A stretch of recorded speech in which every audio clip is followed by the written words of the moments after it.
Hey guys, we're going to do some artwork today for an Eberron adventure that we're creating.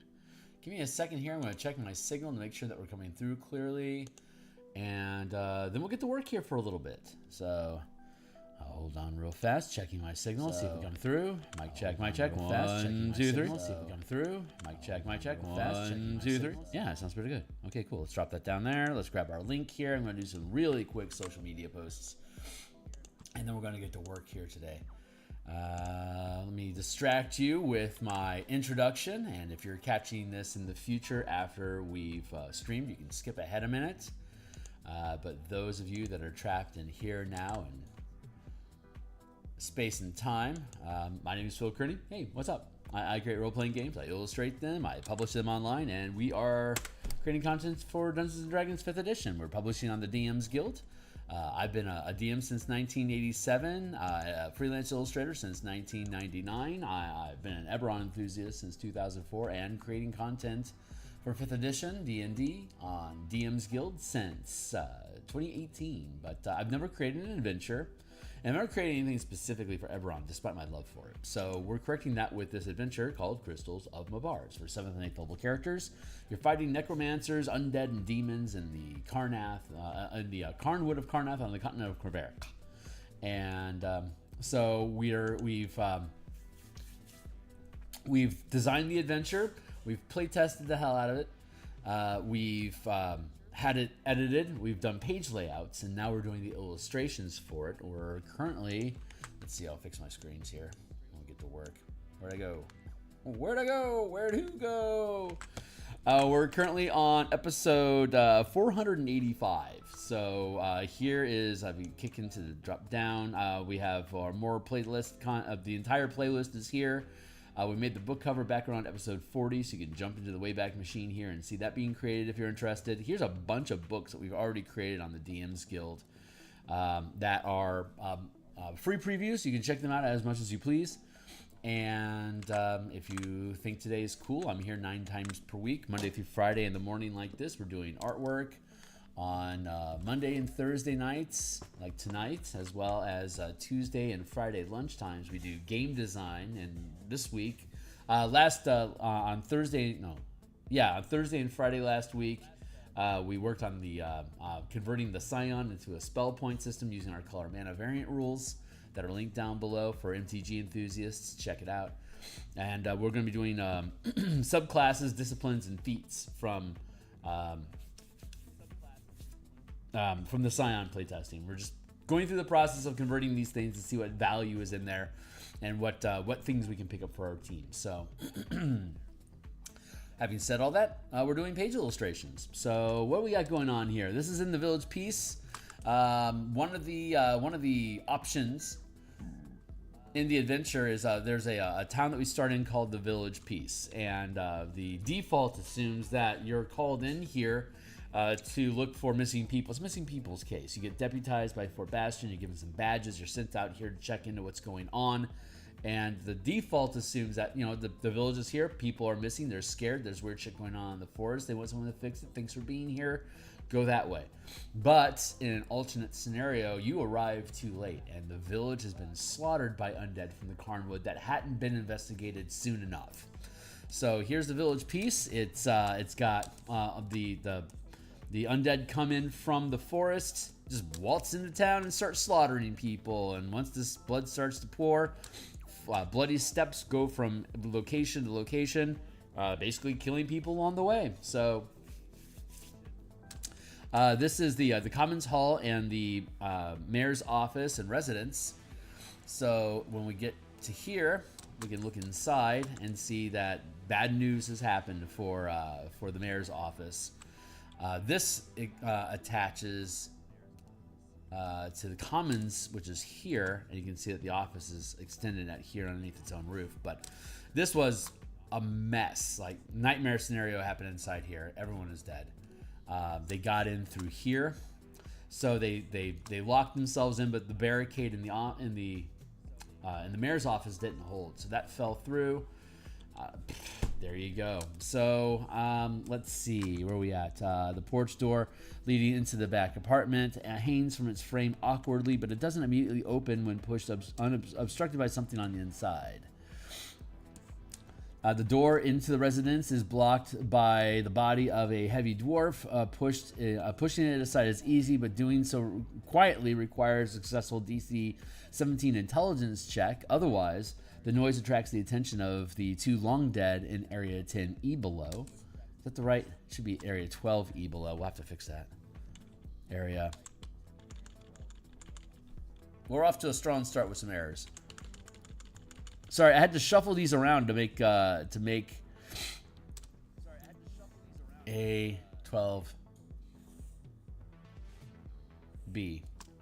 Holy Hannah, this thing's all over the place. It's 11B. Thank you. 11. So we can just go in and up. I had to reorder all of the. Actually, I think this is accurate in the actual text. This is in an older page, but just to acknowledge these things have been changed. I believe they're already changed. I better double check that shit real quick. Hey, don't mind me. We're on a tangent already today. That is not the document I wanted to open.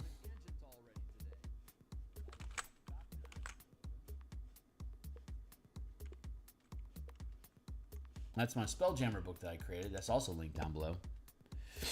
Pardon me. Show my ass. This is what I wanted to open. Crystals in my bar. Let's go down and make sure that the page has actually been updated the way it's supposed to be updated. Undead Aftermath. Here we are. And then we scroll down. 11. 12, Mayor's Office. 12A. 12B. That's resolved. That's resolved. 1, 2, 3, 4, 5. 1, 2, 3, 4. Okay, great. These are all resolved, so I don't actually have to worry about any of that. So I can get rid of all that muck, knowing that this thing is actually. We already went through. We made this accurate. I just want to. We're just using an old page, but the page nerf. The page space still applies. See, still got the same gappage going on. Actually, I need to pick this page up and import it because the text over here has changed. And I want to make sure it's current. So what is this page? This is page here. I'll show you what it's like to pick up a page in here. So let's grab this here like that. It's page.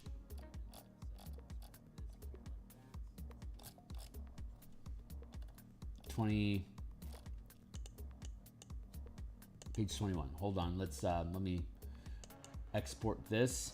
Move. More. Export. Create a PDF.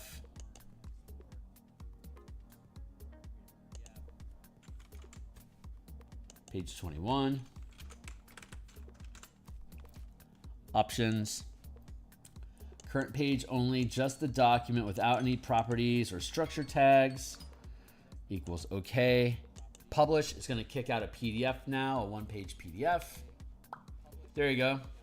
And see how it fits the 16:9 format of the screen? Isn't that just fucking fantastic? I love it. I am utterly pleased with this thing. So let's get that out of the way. This is already good. We're going down here to text. So let's go to File, Open, Crystals, page 21, PDF, Open, select all text, copy, paste into place.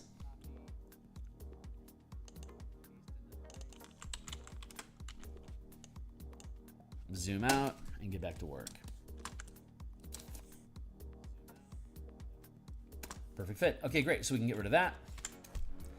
We'll call you TXT. We'll put a lock on you. And okay, great. Now we can finally get back to work. So, okay, so the door is residence pushed open. You hear the sounds of scraping along the floor from the next room as a pair of blackened skeletons bristling with sharp crystals stumble awkwardly towards you, lunging to attack. The dead dwarf is the village constable. Tracks from Area 2 constabulary above leads to where this body lies. Moss and black florets sprout from the pool of blood around the dwarf, while black crystals bristle around the edge from the gaping wound across the dwarf's body. Any characters that take the search or study action to investigate the residence notices that the dwarf was already wounded while rushing here from the constabulary. An intelligence investigation check DC 15 reveals the dwarf was caught between pursuing undead and the skeletons already inside. In addition, an unlocked wooden box at the foot of the bed has a clean set of leather armor, 3 changes of clothing, and a small pouch containing 57 copper pieces. A hand axe +1 lies on the floor beside the body, the dwarf's body. Mayor's office. So that's the residence here, which has been knocked around. I'll probably want to push these tables over a little bit because undead coming through here. And probably up the amount of footprints.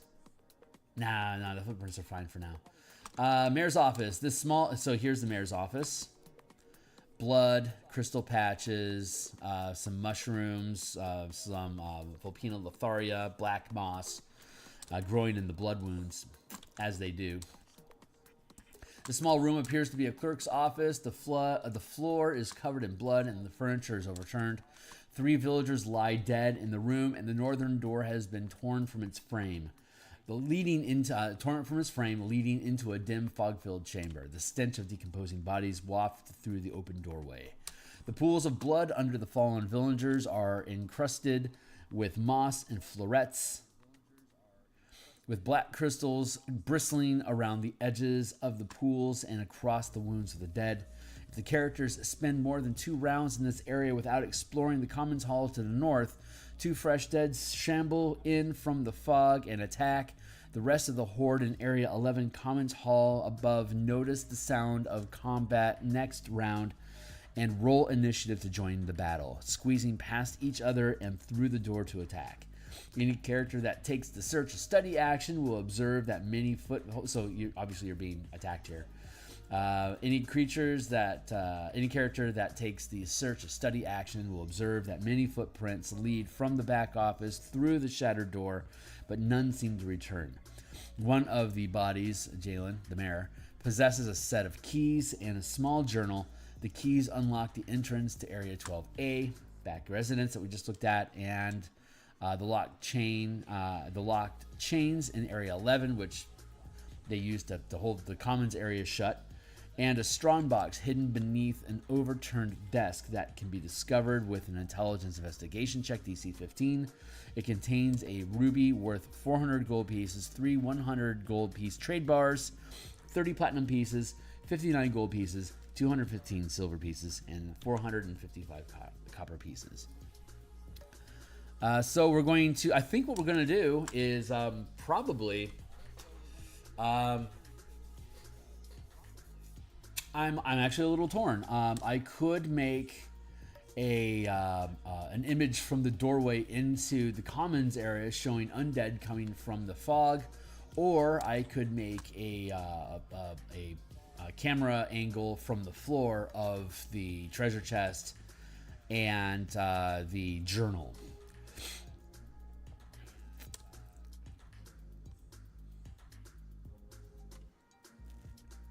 Possesses a set of keys and a small journal. The keys unlock. We know that the journal, actually, I should probably make mention on that journal that it's from above.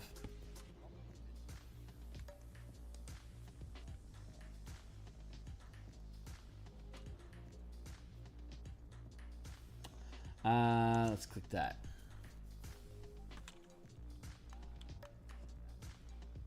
Let's go back to the page.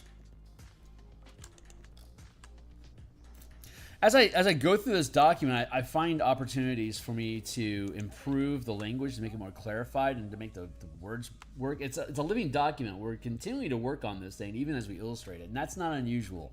If you see the other books that I've produced on other streams here on my channel, you'll see that I'm always tinkering and tweaking the language as we go along to either accommodate the illustrations that we want to make or to better lock in language with the illustrations that we're making, to make the page complementary to all the elements of the page complement each other. So we see these little changes, and here's an opportunity. One of the bodies generally possesses a set of keys and a small journal.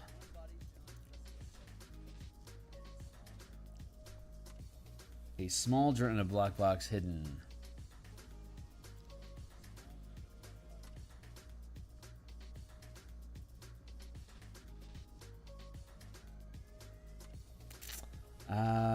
Lock keys and a strong box. Ah, okay. So we need to have possesses a small journal.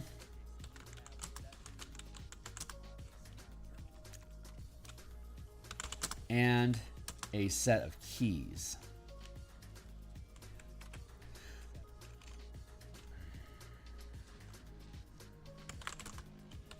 The journal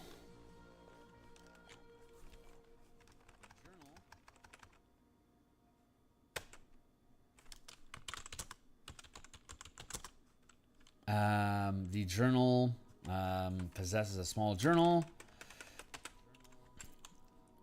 Jalen, the mayor, possesses a small journal of events and accounting and accounting in a town. Of an accounting for the town as detailed above. And a set of keys. There we go. So I had to add a line, and I'm okay with that. So we detailed the journal above, which has accounting information about all the activity in the bank, in the town, which if somebody studies the document, here, I'll show you guys real quick since it's relevant to the conversation. I think it's fun. Here we go. Village Journal.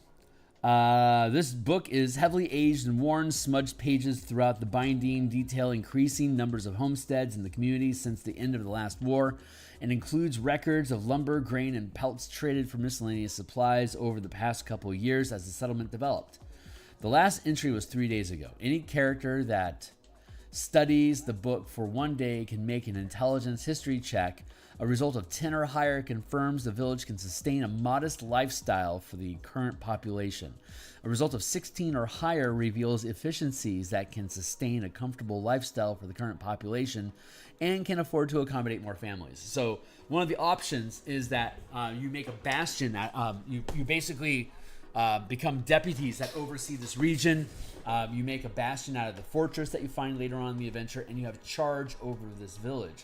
Another scenario is that your characters are invited to live at this village, and when you show up, but by like family or friend or something, it's like, hey, here you can, settle. If you want to settle from adventuring or mercenary work, you can just farm beets with us or whatever. So if you accept the invitation, you find that the village has been slaughtered and either your family is gone or is dead as well, and now you have a vengeance mission on your hand. Very, very simple, very clean plot. But the idea is that if you live here and like say your family survives and are being kidnapped or whatever, if your family survives and your team decides to settle in here, there's actual commerce that can grow here. So like you can trade and like warehouse and stuff like that. And then the recent events are detailed in the village journal. So that was the relevance of making mention that comes being entrance, strongbox hidden. Let's say one of the bodies, Jalen the mayor, possesses a small journal of events and accounting for the town as detailed above, and we'll be able to as detailed above, and we can hyperlink this. So it'll actually just take you to that entry that we read because it's a hyperactive PDF document. We can just bounce up to that journal. Yeah, there you go. So the idea here is, you just added a line. So we'll go 1, 2, 3, 4, 5, 6, 7, 8 lines. I'm going to hit save here and shut down the document. 8 lines. 1, 2, 3, 4, 5, 6, 7. I need to add a line. So I'm just going to grab this text layer here real quick. Let's just do this. Copy, paste.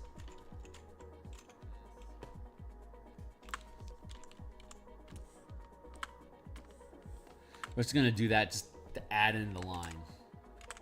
Just to make it occupy the space that it's supposed to, knowing that in the document itself, it's actually A-OK. Merge down. So I'm just going to do what I do and just start scratching at the page and see what interesting stuff comes up. Hey, Fox, how you doing?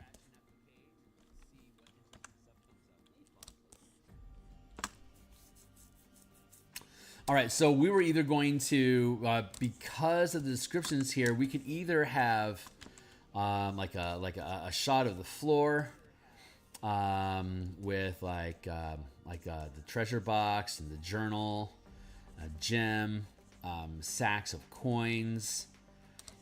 That's not a horrible way to occupy the space here. The alternative would be to have the door frame here.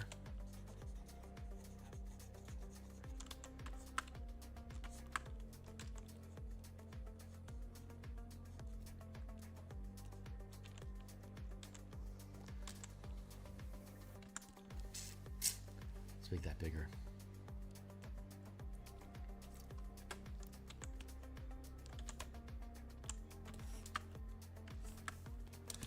And then have a foggy chamber with like undead inside the room. There's a stairway here that leads to the door. Yeah, no, I don't think the door, because the shattered door here again leads into the commons room here. Here's the same shattered door into the commons room. I don't have any space on this page. I'd have to like add a page just to accommodate an illustration from like a door perspective in this room. So I obviously don't want to bother with that. The page is already occupying space really nicely on the page, like all the illustrations and maps and stuff. Like this is visually stimulating, right? You got the text boxes, you got these little spot illustrations or spot maps of each individual building, which like you can see here that outside the village, all of the buildings have their lids on, and as we go from building to building, we take the lid off, and the assets that we provide for virtual tabletop has the map of the buildings, and then has the lids as a separate token that you can just fit over the buildings. So the DM can like click the button from like have the map layer for the the environment, and then as a token you can have the roofs on all the buildings, and then you can click on one of them and then pull it into the GM's layer, so it becomes invisible to the players so they can see into the building. So, and then navigate around inside of it. And as you go from building to building, you can leave the lid off, so it's easy for the team to tell which buildings have they already gone through, so they don't lose their place. Like they're gonna forget. It's a small village, but it's just a little technical detail, and I'm rather proud of that. So, cheers. Let's see. So yeah, I don't think I like this illustration. Having walked through the logistics of what it is, I don't like it. So, what are we looking at here? We're looking at contains a ruby red. This is obviously redundant. A ruby, trade bars, platinum pieces, gold pieces, silver pieces, copper pieces. So we can put the silver, the copper, gold into sacks, and then we can have the trade bars, scattered coins, the ruby, and the journal splayed out in this space here. So it's a knick-knack page filler, but we've got a lot of space open on the page to fill with knickknacks. So we may as well do it, right? So that's the idea. So I'm going to now that we have an idea of what we want to do, let's go with I don't know. Let's just drop a ruby in here like this. I'm just going to. That's the wrong shaped object for this adventure. I'm gonna make just a good chunky ruby here. Some effects like that. I think there's images of trade bars actually in D&D. So hold on. D&D 5e trade bars.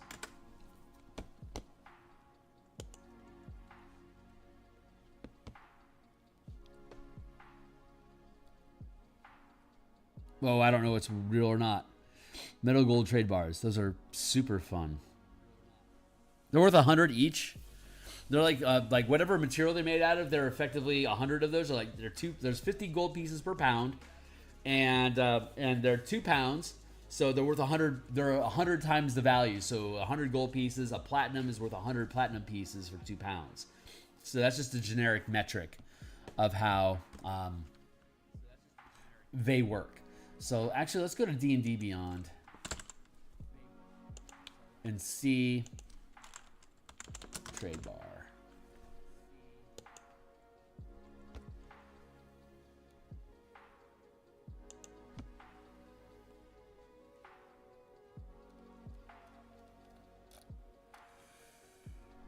I don't know where illustrations exist in this world.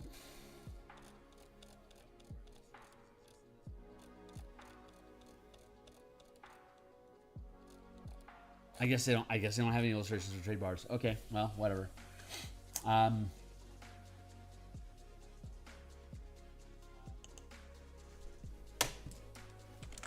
We'll fake it. Let's just fake it. Why not? Okay, so we're gonna have a ruby. We also want a trade box. Just a.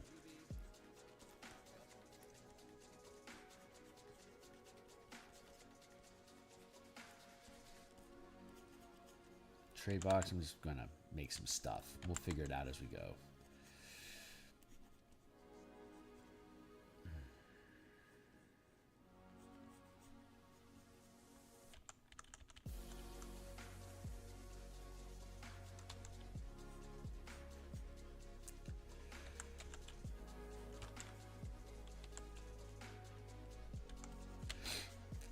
Don't necessarily want the trade box to dominate the scene.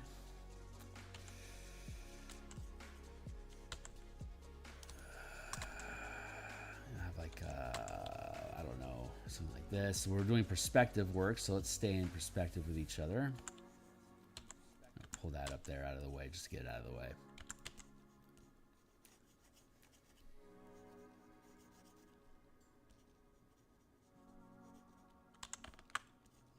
Like that, maybe.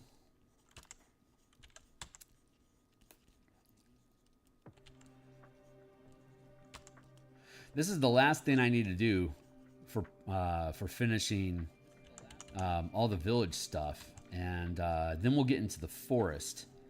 And the forest it's like the forest is only like this section is 21 pages, but the forest is like 5. And then we'll get to the cemetery, the manifest zone, and the cemetery. The manifest zone has some maps. The cemetery has some maps.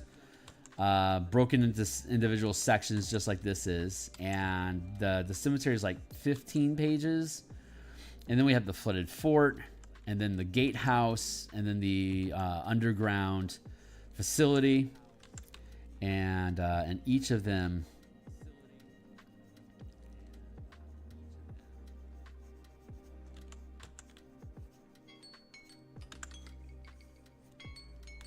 derp. There we go. Free transform.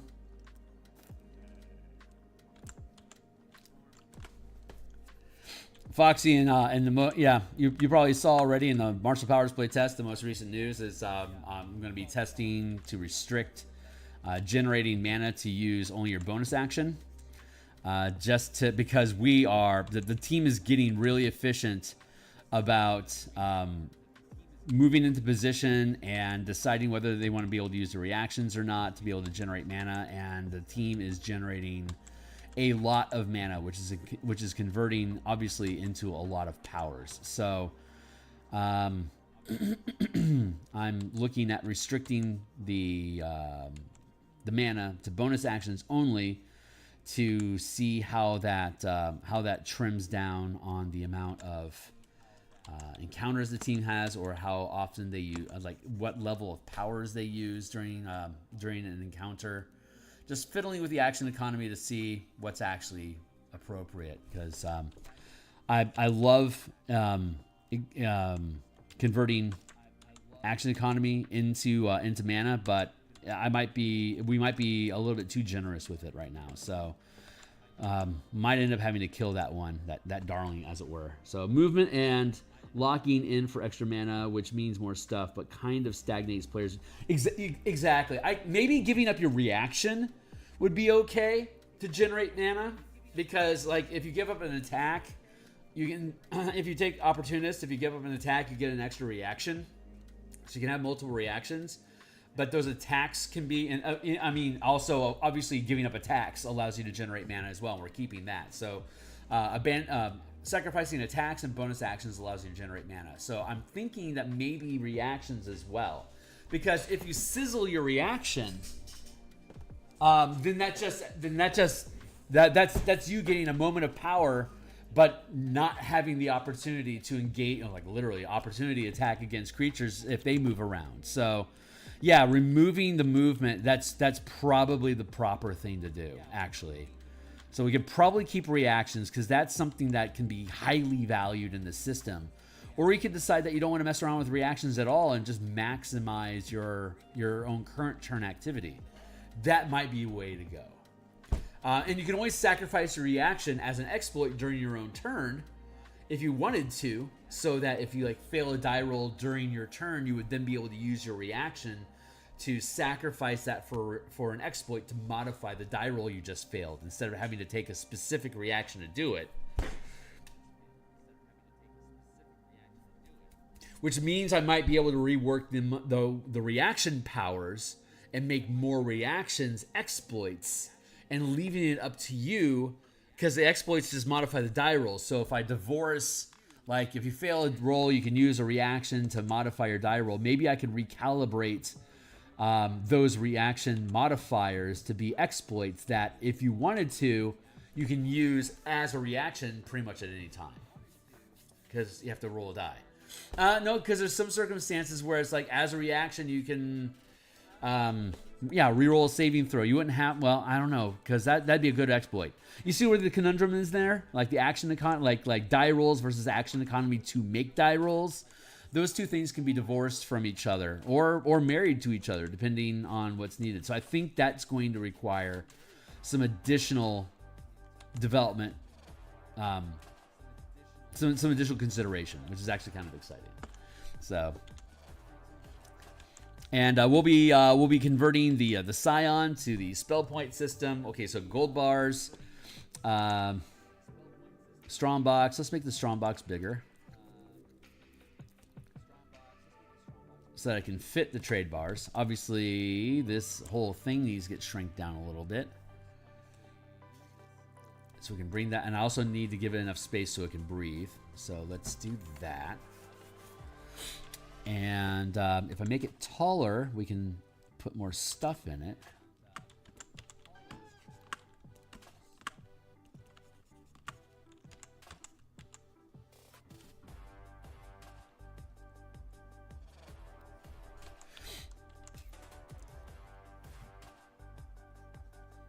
I have a key here. And then we'll have the journal.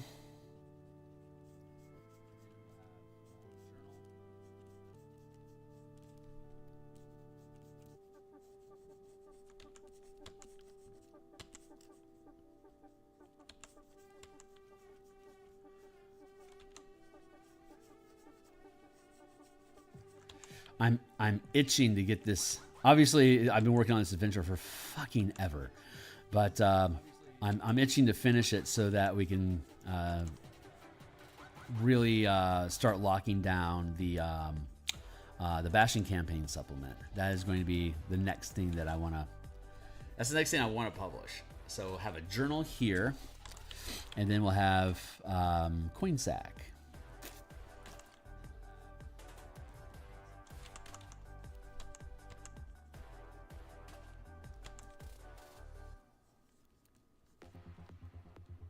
One, two, three, four, and then we can have one of the sacks open here like this and spilling out coins. And then we have a ruby.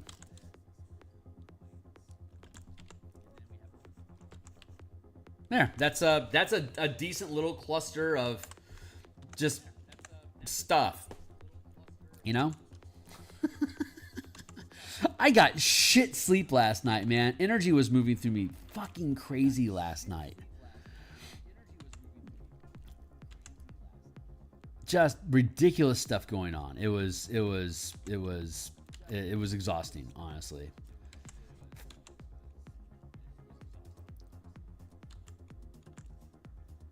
Let's make this a bit bigger.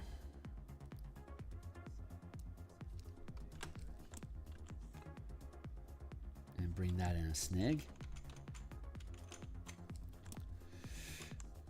There you go.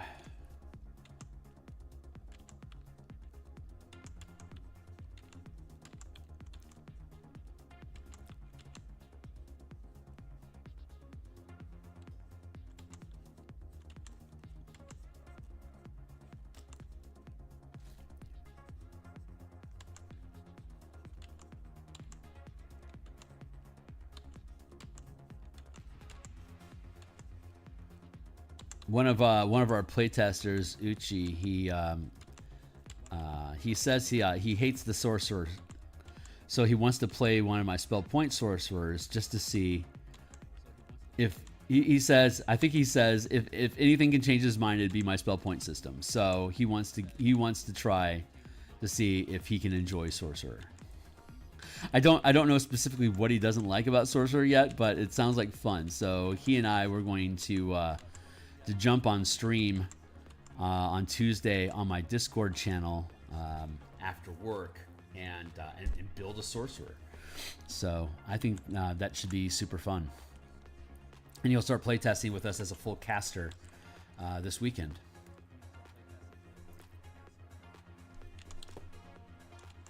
Here, and I'm going to have gritty crystals.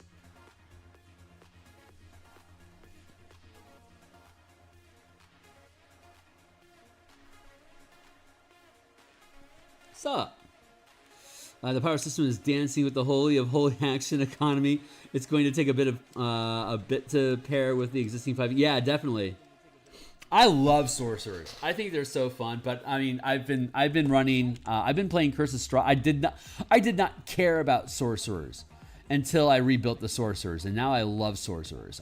Warlock has always been my favorite subclass in just general 5e. Until I really dived into this 5e24 rebuild, and that's what really cinched it for me. It's the sorcerer really harkens back to how to put this. 5e for those that remember 3e meta magic madness. The sorcerer in 5e really reminds us how much they've nerfed the modularity and customization of magic in 5e. Like 5e is like is like 3e for dummies. And I say that with love because I fucking love how simple the 5e game engine is, but its simplicity takes away a lot of the interesting flavor. Being able to basically like in 3e, if you wanted to modify something with meta magic, anyone could do it, but if it would no, actually, I think I'm remembering this wrong. I thought in 3rd edition, like if a wizard wanted to modify something like with a maximized fireball, you'd have to memorize it as a maximized fireball. But I know that the channel divinity option from the clerics would allow you to sacrifice uses of channel divinity to on the fly include meta magic into your cleric spells. Maybe clerics, maybe the divine casters always had that, and only the sorcerer as an arcane caster was able to use meta magic on the fly without having to assign anything first.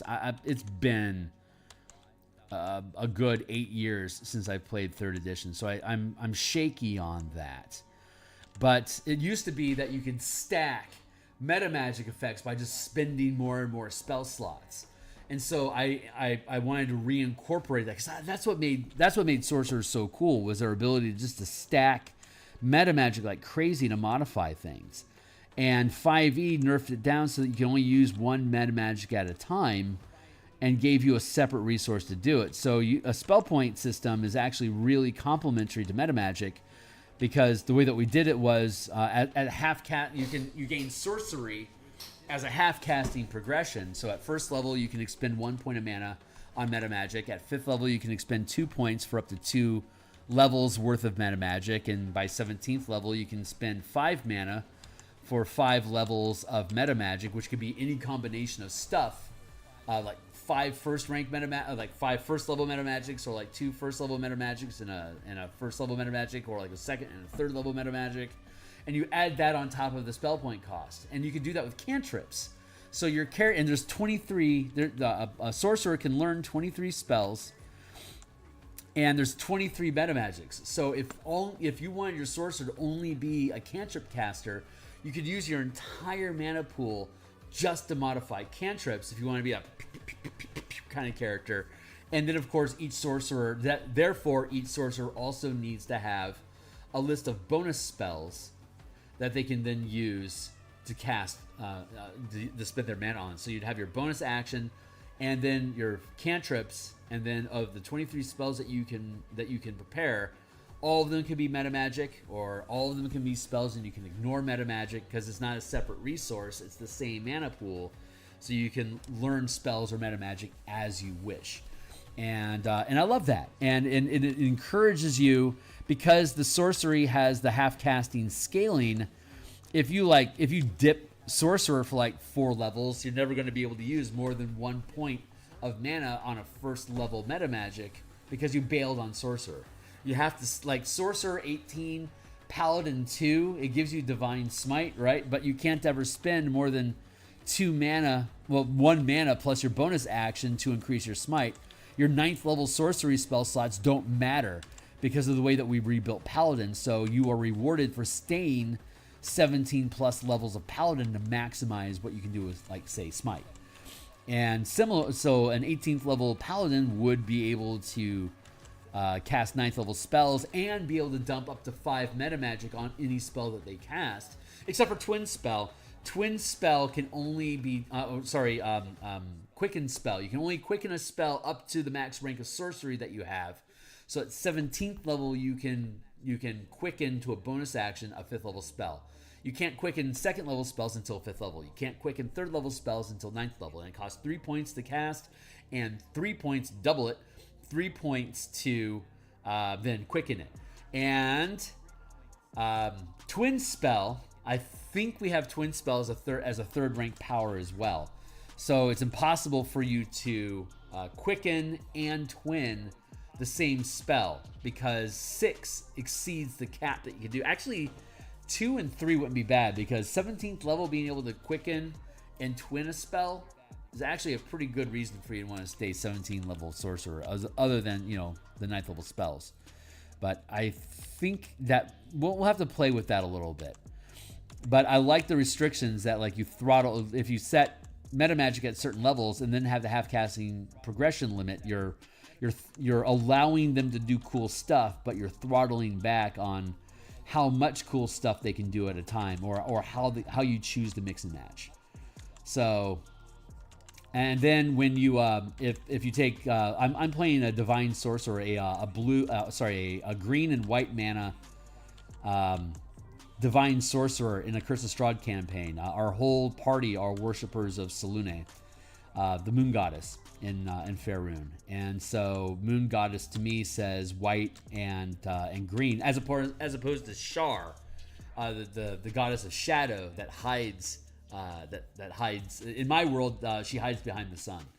So you have to stare into the sun and blind yourself as a ritual to see the plans of Shar. She hides them in the brilliance of light, which is the perfect place for a shadow trickster to hide their secrets. You hide it in the sun. No one's gonna stare into the fucking sun, but if you stare at it long enough, it starts feeding code to you, and you can start gaining piety and worship of Shar. But but obviously the drawback is you're staring into the fucking sun. So while you have, like, these black spots on your eye, the sun becomes black. It becomes a blackened sun, and that's where you can see Shar's messages. I love that. That's not Forgotten Realms canon. That's my own canon. Like how I like to run Shar, but I fucking love that. So a Shar priest would be like probably, I don't know, would probably be blue and black, which are not white and green. because Shar and Selûne hate each other. And I could see them sharing like green, but like black green doesn't quite feel right for a trickster goddess. White and green for a moon goddess does sound good because she's in the nature pantheon, you know. But it's moonlight, not darkness. So black green doesn't make sense. So white green made sense for Selûne, and then Shar being black and blue for secrets and darkness. Anyway, that's I'm rambling. Hey Felix, it's good to see you. So yeah, hopefully with being able to mix and match meta magic and cantrips in a fat mana pool, it's something that people, because I fucking love it. We're 6th level, almost 7th level in the Curse of Strahd right now, and we play for 3 hours every other week. And so for the past year, I've been running Spellpoint, this Spellpoint sorcerer character, and I just absolutely fucking love it. It is so fun. So I mean, you know, I'm not trying to convert you into a sorcerer user, but I am trying to convert Uchi into a sorcerer user because he said, I don't like sorcerers. Let's see if I think they're fun with your thing. So we'll see. And if he doesn't like it, that's no hate. That's no hate. It's a fun class. And he'll probably switch. He'd probably switch to, I don't know, rogue or something. And I think Ebon is making a rogue right now. The bag here. Have this one open. Spilled this one out with coins. I want small coins. Lots of small coins. How obnoxious. So right now we're just kind of sketching in, and we'll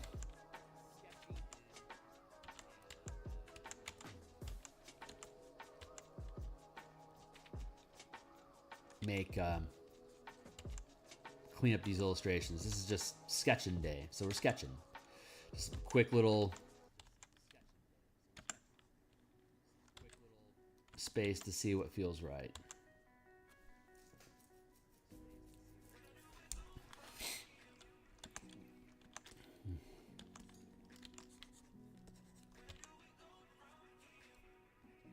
And then I think I just want some blood puddle back here. Little crystals growing out of it. So we'll be able to grit that all up. Welcome, welcome, newcomers. Welcome to the mix. We are illustrating page art. This looks so fucking good on the 16:9 format. I love it. It's so easy to utilize. Since it's a digital PDF, I don't have to stay constrained to an 8.5:11 format of a typical page or the 5:8 digest format pages. This is a 10-inch tall, 17-inch wide page space. That 12-point font, so it's super easy to read. What time is it? 7:30. Okay, I only got another 20 minutes this morning, but I'll be back tomorrow morning. I'm here 5 times per week in the morning, and then I do game design Mondays and Thursday nights, which includes tonight. We'll continue working on the Spellpoint Scion. I like the base chassis. It's the Scion, like the way that it's currently built. It's basically like a selfish bard. That it's like its inspiration dice. It only spins on itself for various means, and it really leans into how can I spin these inspiration dice. But it's basically like a blend of, if you spend inspiration, you can meta magic. Otherwise, you're an intelligence-based charisma caster. You know, like an intelligence warlock bard. So you got the sorcerer and the bard, which are charisma full casters, and then you only have the wizard as a full caster. So it makes sense that the Scion would be an intelligence full caster, because you have the druid and the cleric, which are wisdom full casters. You have the sorcerer and the bard that are charisma full casters, but you only have the intelligence full caster with the wizard. the Scion becomes a second full caster, and it borrows into the mechanical space of the Bard and the Sorcerer. It kind of makes sense. And then you got the Warlock, which is still the bastard child of everything. So the Warlock and the Monk in the 5e game engine are just the stepchildren of the family. There's that, and I'm just figuring out some structure here. But so once I got on board with looking at the Scion as that intelligence Bard Sorcerer thing, it really kind of just clicked in my head, like how it feels, and I think it's good enough. You know, I wouldn't have asked for it, but since they've offered it, sure, why not?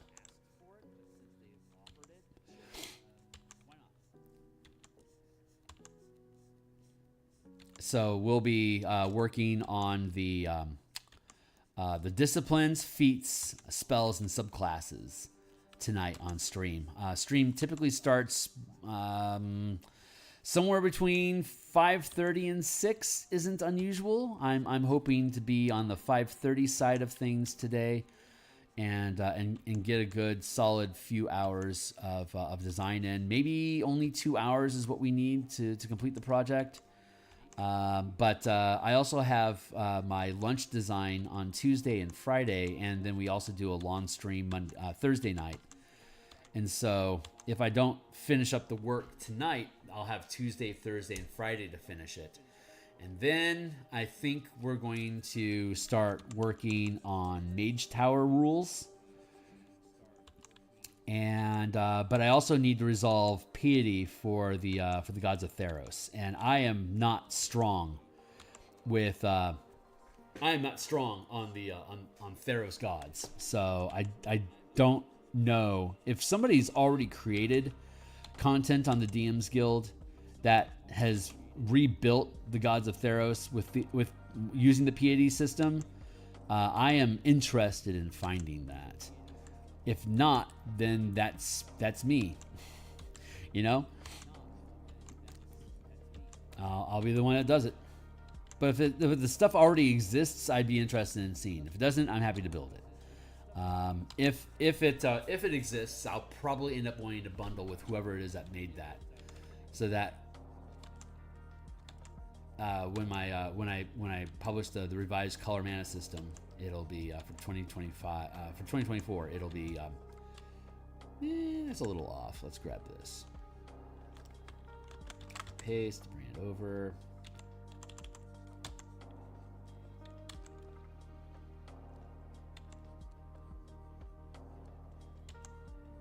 I watched the finale of Mobland on Paramount yesterday, and it was as good as I just hoped it would be. It's I enjoyed that show. It's over now, so I mean I have to wait for the next season, but I hope they decide to invest in another season of it, because I think it's worth. I don't think Paramount starts shows that they don't intend to have at least 2 seasons of, though 1883, I think that was the name of that show. The precursor to Yellowstone, that was a one and done. And then they came up with 1923. And that's gone through 2 seasons, and I think that one's done now too. So I think the next one that we're going to have is, and then it's Yellowstone, and Yellowstone just finished its last season, and I'm just not happy with that curve. Oh, it's because this perspective is different from the floor down here. That's why I'm hating on that.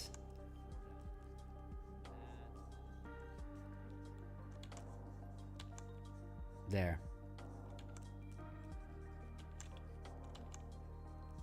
Like that.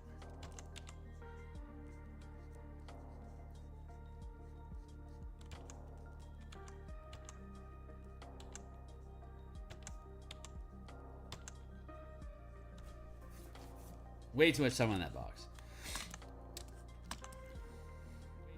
That's a little overwhelming. So I want to bring it down a bit.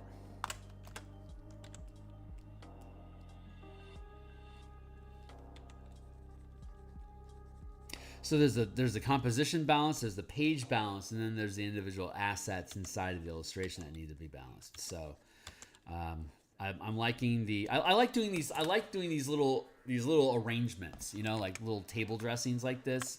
If we kick on down here and we go look at the Point Warlocks book as an example.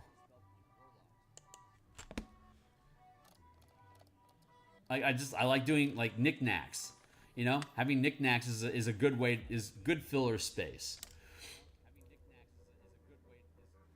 Just a table worth of gobbledygook.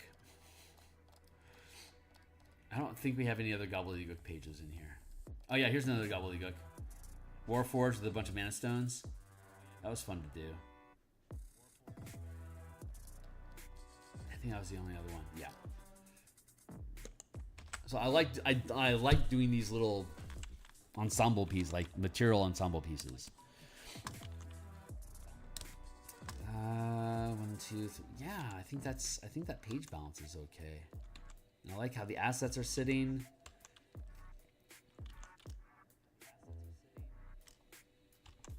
We can have a different color coins over here, like some platinum here.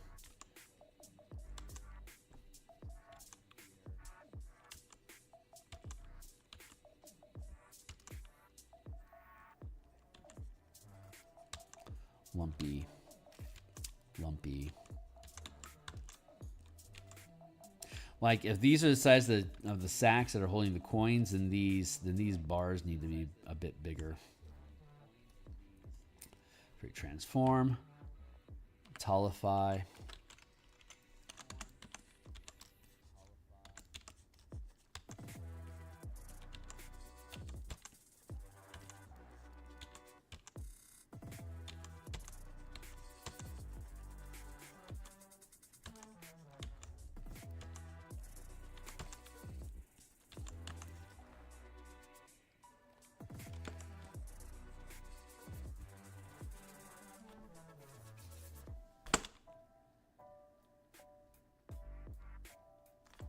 Yeah, okay. That ensemble, I like it. So let's go ahead and drop this down. Like the composition is good. I think it's a good composition. We're good here. I'm gonna drop that down. It has good breathing space. It's not crowding the illustration. It's not crowding the page at all. It's relative to where we're talking about the loot in the room anyway, so it's well positioned. Feels relevant. So let's drop that down and let's go into starting on detail work. We'll start off with black for now. We'll go down to a 3-point font or a 3-point line.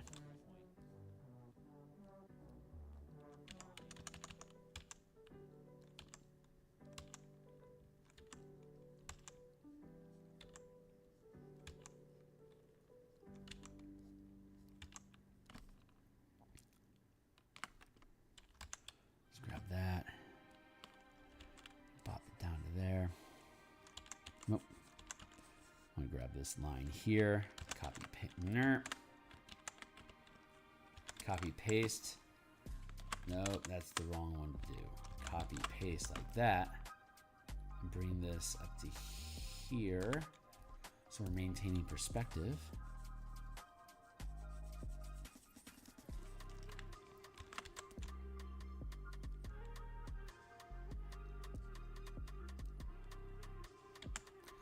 Perspective is skewing. That's great. Let's go here. Let's skew.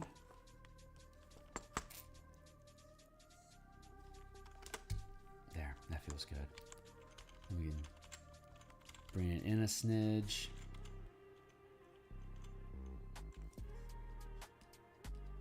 Geez, now this one feels off. For transform, skew.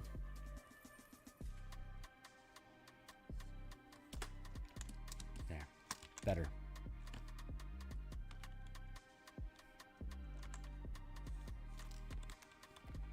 Copy paste.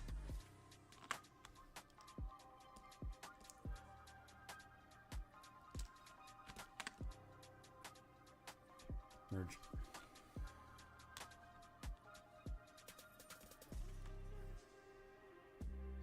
Let's drop it down there. I'm gonna put a lock on this. Put a lock on that. Lock all that shit up so I can't fuck it up. There we go.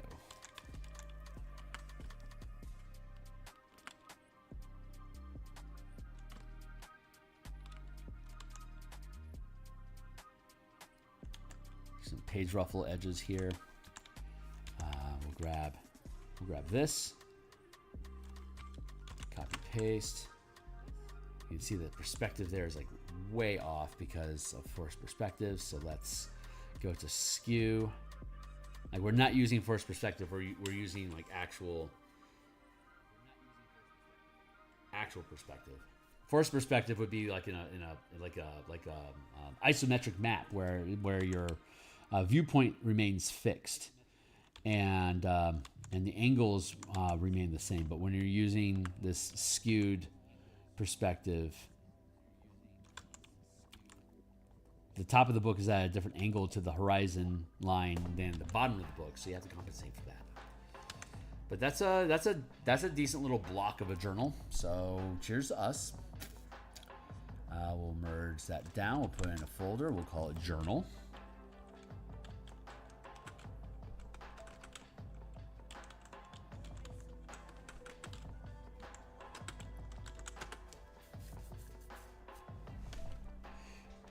I am hoping, and it is my intention, that we will finish this illustration this week, and then we'll be moving into the forest next week. So I'm going to be probably working on some of this off screen. I'm actually working on forest stuff in the evening, and there's some text tweaking that I needed to do in part 3 in the underground dungeon. I needed to reconsider how I was like mentioning things like the environment, weather conditions, visibility, walls, floors, and ceilings, and the doors. These were all. I was not happy with how they're sitting on the page, so I wanted to go back through and restructure that stuff, and I'm almost done with that. So I'm bouncing in my off-screen time while I can still be productive. I'm bouncing between adjusting the text for that portion, and trying to get the forest maps resolved for the rest of this for the second region in part 2 in part 1, and I think we have one illustration that we're going to be doing, but if I'm lucky, it's just going to be a forest scene. So it's just going to be me doing some Bob Ross environmental shit for just making a misty forest, the Carnwood, which is I think going to be a lot of fun. I have a little bit of forest in the campsite, in the long rest campsite illustration that we did at the front of the adventure, but I'd like to do a Bob Ross painting, so the Carnwood is the perfect place to do that. So I'm going to finish this illustration this week, and then next week we're going to do a Bob Ross painting. It's been too long since I've Bob Rossed. It is time. It is time for the joy of painting. We will all enjoy the painting together.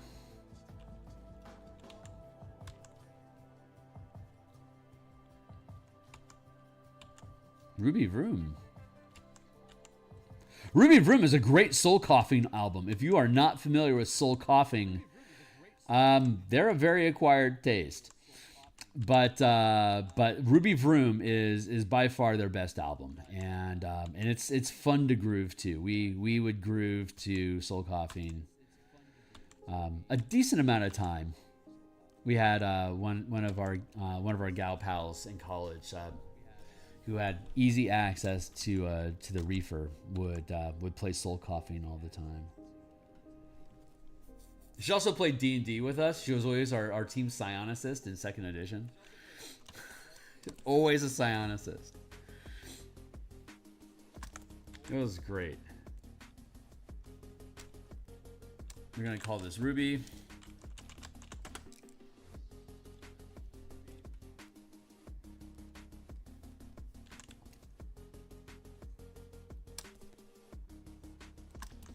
I want to be mindful of these blocks here with perspective, like that. That feels about right.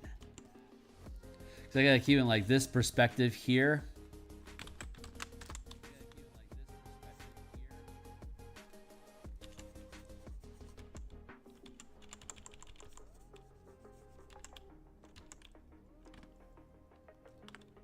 That's off. Let's see if I can hit that angle. That's good. And let's see if I can hit this angle. Not bad.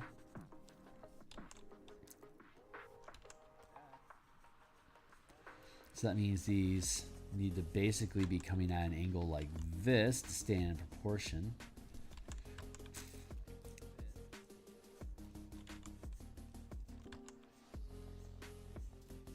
You want that equidistant feeling to it, so let's drop in like that. Nope, I'm going to erase this line altogether.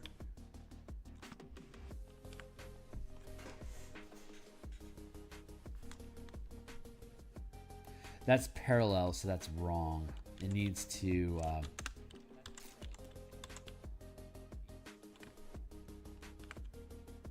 that's not so bad.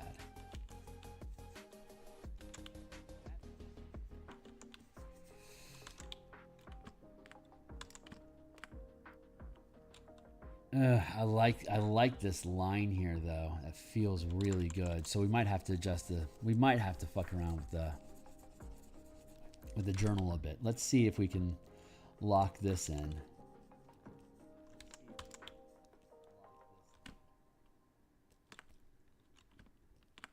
Like that. Build our foundation.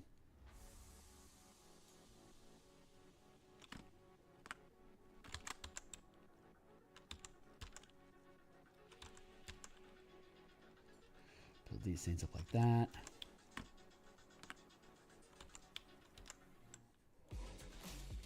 Here, drop that down. Here, drop that in there like that.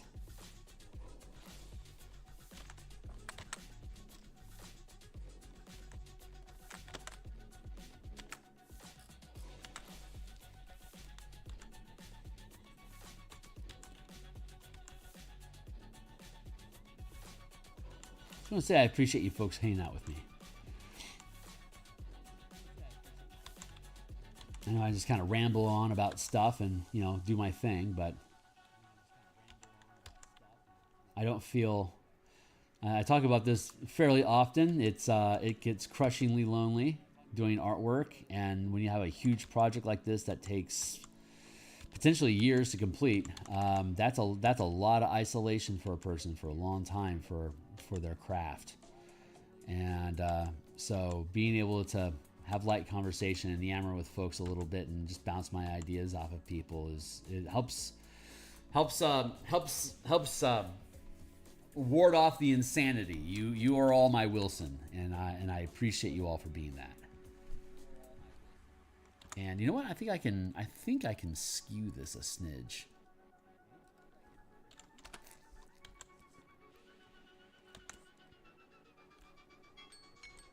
Oh, shit. All right, well, that's going to be my time for the day.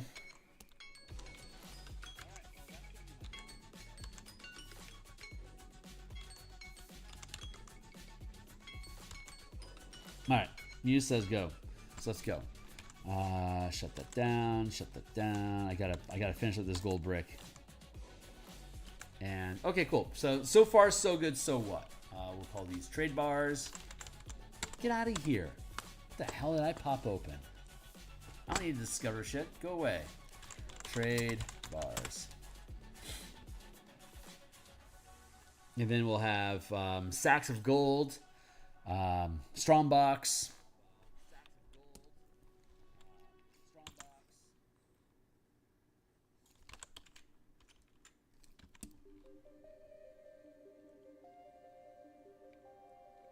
Yeah, that feels pretty good. Let's go with loot. Let's call it loot.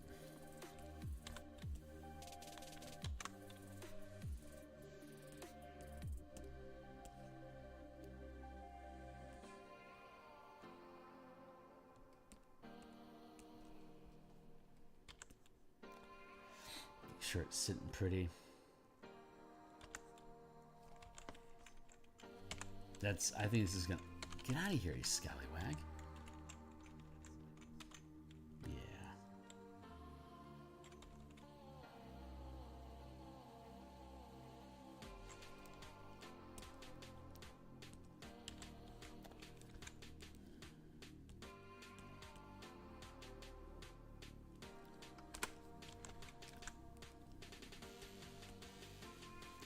How's that feel?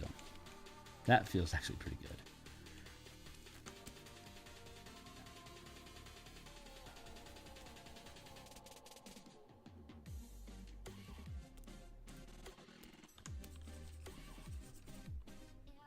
No, yeah, that works out. Okay, cool. This is where we're at for now. We'll keep doing this. I'll be back. I should be back on earlier tomorrow. Hey, what's up? You only use Photoshop to adjust the layout of your books? I use Photoshop for all my painting. So no, I use Word. I use Microsoft Word. I create a document in Google Docs, so it's easy for people to edit, and then I'll import it into Microsoft Word, and that's where I do my page layouts. You can check out the Spelljammer the Spelljammer stream that I have here of building the Spelljammer Combat and Exploration book. I'm building the pages in there. It's like 190. It's like 189 episodes, but it's in there. So, but yeah, I use Photoshop just for the illustrations, and then I extract the images that I build here as background images that I then drop behind the text in Microsoft Word. So yeah, sure, man. But I'll be doing that. I've already done a couple of those instances, like in the past week on this stream. I don't have anything specifically dedicated to it for the Eberron adventure yet, but I will. So we'll be able to take time and take a look at that. But yeah, you want to look at like towards the tail end of the Spelljammer series when I'm actually assembling the book. I think I have some stream in there that's actually doing assembly work, so you can see that.